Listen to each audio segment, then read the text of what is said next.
ఇక కావాల్సినటువంటిది ఆర్టీసీలో ఉచిత బస్సు ఈ నెల 15వ తారీఖు వచ్చే నెల 15వ తారీఖు అని చెప్తున్నారు.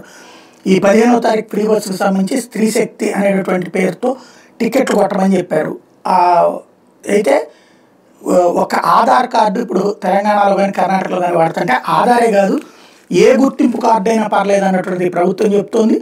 తాజాగా వివిధ జోన్లతో మీటింగుల సందర్భంగా ఇక్కడ అయిపోయిన తర్వాత వాళ్ళతో రివ్యూ చేసి ఆ తర్వాత మాట్లాడుకొచ్చారు.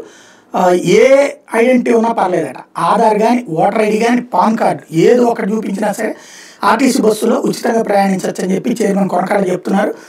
అదే సందర్భంలో బస్సులు టైమింగ్ సిబ్బంది డ్యూటీ సమయాల్లో ఎలాంటి మార్పులు కూడా ఉండవని చెప్పారు.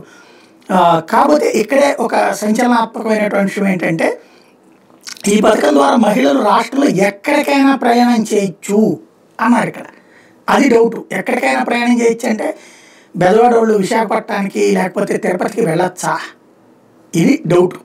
అది మళ్ళీ క్యాబినెట్ సమావేశం తర్వాత విధానాల మీద పూర్తి స్పష్టత వస్తుందని చెప్తున్నారు.